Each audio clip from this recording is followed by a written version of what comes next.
Η Touchstone Snails πρωτοπορεί και πάλι, παρουσιάζοντας μια νέα καινοτόμο μέθοδο εκτροφής σαλιγκαριών. Η μέθοδος της κουρτίνας.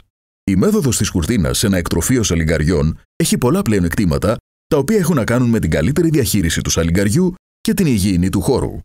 Με τη χρήση της κουρτίνας, τα κόπρανα του σαλιγκαριού πέφτουν κάτω και έτσι δεν έρχονται σε επαφή με τα σαλιγκάρια. Επίσης, πολύ σημαντικό είναι ότι εξασφαλίζεται ικανοποιητικός αερισμός που βοηθάει στη μη εξάπλωση ασθενειών.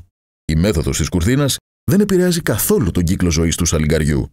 Το σαλιγκάρι δεν έχει την ανάγκη να βρίσκεται σε οριζόντια θέση. Μπορεί να κινηθεί, να ζευγαρώσει ή να κοιμηθεί εξίσου άνετα σε κάθετη θέση ή ακόμη και ανάποδα. Η μέθοδος της κουρτίνας βοηθά τον εκτροφέα πολύ πιο εύκολα να κάνει τις καθημερινές επιθεωρήσεις και εργασίες του. Βλέπει ανά πάσα στιγμή όλα τα σαλιγκάρια χωρίς να τα ενοχλεί και χωρίς να χρειάζεται να σκύψει για να σηκώσει τις παλέτες. Διασφαλίζεται έτσι καθαρή εικόνα για το στάδιο που βρίσκονται οι γονιμοποιήσεις, οι γένες και η ανάπτυξη του γόνου. Επίσης, εντοπίζονται και απομακρύνονται πολύ πιο εύκολα τα νεκρά σαλιγκάρια, τα οποία πρέπει να αφαιρούνται σε καθημερινή βάση, ώστε να εξασφαλίζεται ένα υγιεινό και καθαρό εκτροφείο.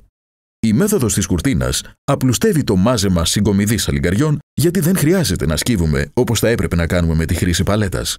Από την πείρα μας, αναμφισβήτητα η εκτροφή σαλιγκαριών με τη μέθοδο της κουρτίνας έχει πολλά πλεονεκτήματα που σχετίζονται βέβαια με τον πιο σημαντικό παράγοντα, που είναι η υγιεινή, αλλά και κατά δεύτερον γίνονται γρηγορότερα και ευκολότερα όλες οι εργασίες.